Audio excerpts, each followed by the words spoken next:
Hello everyone, this is Susan Itel. I am an independent Stampin' Up! Demonstrator and my blog name is Simple Stamping, and you know what today is? Today is Monday, and today is the last day that you can purchase the envelope punch board at a discounted price. This punch board was on the weekly deals and today is the last day.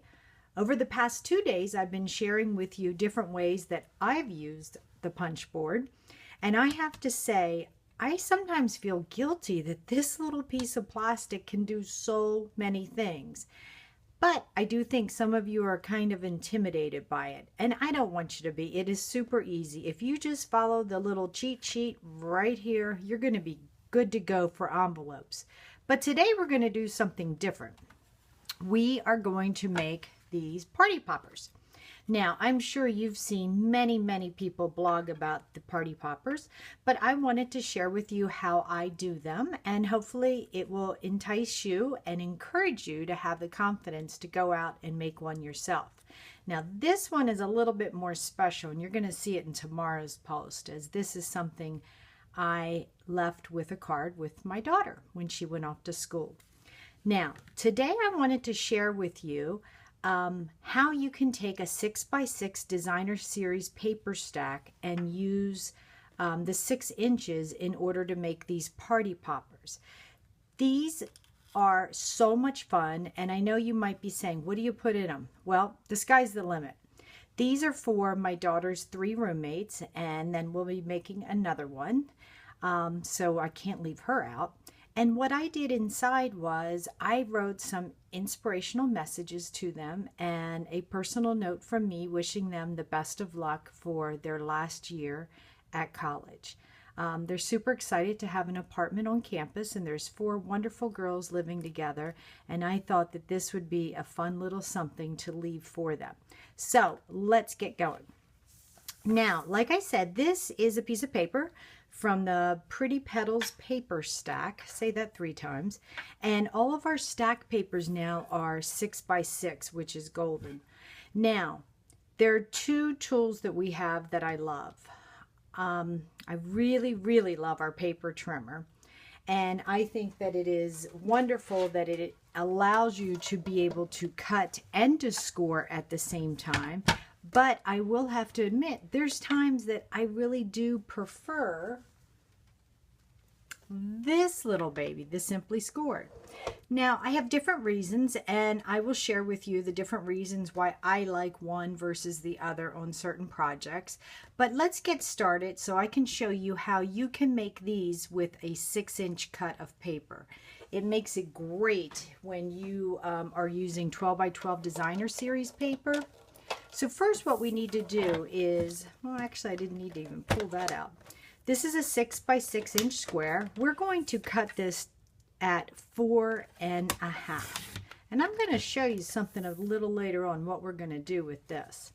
Okay, and now we're done with the Stampin' Trimmer right now. And we're going to pull in the scoring.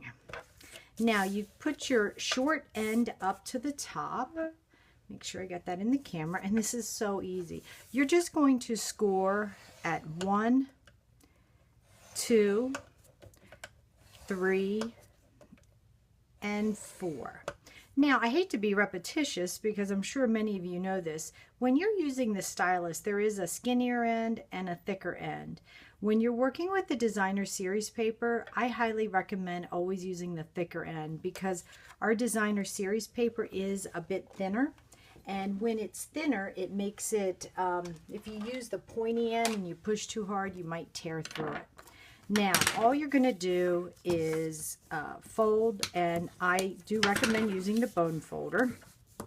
Now, the method that I use, I found to work for me because I always had a tendency to forget which side I needed to have up and which side I did not need to have up. So there you go. You've got that. That's easy peasy. Now it's time to bring in the punch board. Now, don't lose me on this one because it's super easy. You are going to just put your paper at the 1-inch mark, push the little speech bubble. Now watch, you're going to flip. So basically I'm doing a 1-inch punch and flip each and every time.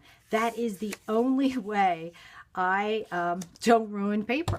I like to do the punch, flip. Now we're going to go over to this one and punch and flip. So now we have that. We're going to fold it down again. 1 inch, punch, flip. I know there's all different ways to do this, but this really I found to be the easiest. Fold down again, punch, flip, back to that 1 inch. Now, when you get a little excess paper there, sometimes you do need to pick up your envelope punch board and clean that out. It's a little jammed up. Okay, we're going to open it up again and put it at 1. We're going to punch, come on, punch, flip, and we're going to punch and flip, and now we're going to do it just one more time. 1, flip, and 1. Now this looks like a heck of a mess, doesn't it? It does look like a heck of a mess, but hang tight because you're going to see how this all comes together. Now, our new tear tape is just amazing. If you do not have it, I have a quick question for you. Why don't you have it? Because it's just wonderful. It makes putting together this a breeze. I just put a little strip here, and then I love to use my stylus and use the stylus to just pick up that tape. Now, look how easy this is. When you fold it over, just fold it and it sticks. Now, did you notice how I did not put any on this end? The reason why is I'm going to put a glue dot, and I had one on my thumb, so I'm going to do that. And then you just kind of push that together. And let me grab another glue dot. Another trick I love is using the stylus for the glue dot. So again, I just anchored it with a glue dot. Glue dots to me are super, super fast. And then you don't have to worry about tearing a little tiny piece. And really, can you see where this is going? That is truthfully just about it. The thing that I love about this was I went through a whole bunch of scraps of ribbon. And as you know, I adore this cotton ribbon. And I'm using just different colors for the girls, and I thought I'd just mix and match. It's a great way to use up scraps. So now all you have to do is pinch in. I mean, how easy is that? I go ahead and I pinch in both sides because I'm always afraid I'll get the wrong side pinched. And now all you're going to do is tie a simple knot. You can tie a bow. I'm a little bow challenged, as you all know. But knots work just fine with me because you know as well as I do, these are going to get ripped open. And wouldn't you know, it's going to be really hard for me to tie a knot on camera. See, I had a boo-boo on my finger, so it's another reason. Sounds like a good excuse. Okay, let's do the other side. Naturally, you would fill it with something. Tootsie Rolls work great in here too. Hint, hint. Fireballs, old-fashioned fireballs. Oh my gosh, they fit in there perfectly. Root beer barrels. Who does not like a good root beer barrel? And again, you could do a knot, you could do a bow, whatever you would like. It's your little popper. Okay, there you go. Now, craft scissors to the rescue. Could not, would not be without them. Trim, trim, haircut, haircut, done. But let's make a belly band because to me, the belly band really kind of makes it. Remember the belly bands on the ones that I showed you when we first started? Now, this is another great way to use up scraps. I want you to grab whatever color paper you wish, and this is 2 inches wide, and the length of it is 4 3/4 of an inch long. Now, I'm going to say I like now the stamping trimmer to do my embossing. I like to use this side to see my 1 inch. Now we want to go just a smidge over the 1 inch, not quite to 1 1/8, just a little teeny tiny bit over the 1 inch, and just give it a score. Now here's my trick. I like to just pull it down so I can still see that side.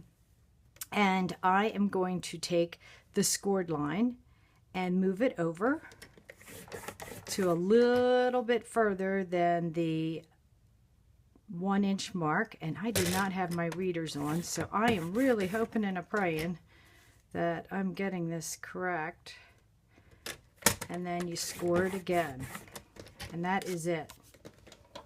Now I'm going to drive you nuts, but I like to use the Simply Scored to draw the vertical lines, and it might have been hard for you to see, but all I did was go in 1 notch in from the end, and I always give it a good old embossing, and then I flipped it around. The only reason why I flipped it around is I sometimes find it tight to get my fat little hands up to the other side.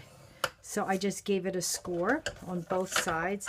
I just think that this gives a much deeper impression, and hopefully you can see that in the camera, how we have all the scored lines and then also the vertical ones. Now all you're going to want to do is just fold this in. So easy. Go back to your tear tape, because we love it, don't we? And just put a small piece on the end.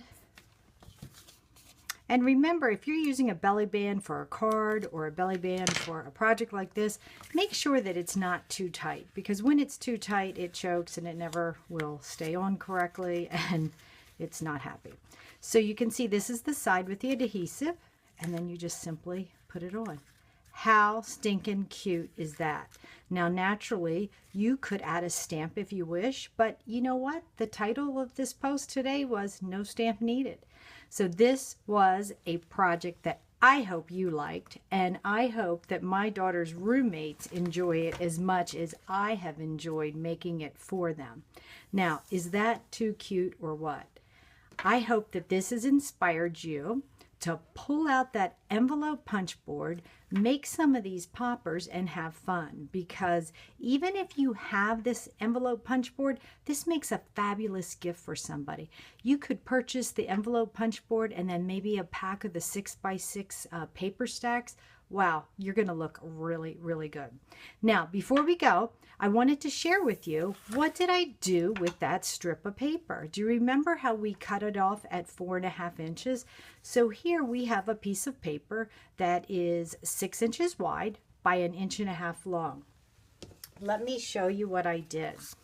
I adore my envelopes. You know I love my envelopes. All I did was cut a 3/4 inch solid piece of paper, and I adhered that with green glue, and then put that 1.5 inch strip right over top of it with green glue. Open it up, snipped away, and done. We have a super cute envelope that used all 6 inches of that 6x6 paper. Now, how is that for being very frugal with your paper? Now, if you have any questions or comments, please do not hesitate to give me an email. I will be more than glad to help you. It is my goal to help you. And as you know, I'm really trying hard with these videos, and I'll get it down pat, but be patient with me. And I hope that you have a great day, and let's all have a wonderful week. Look forward to seeing you soon. Bye-bye.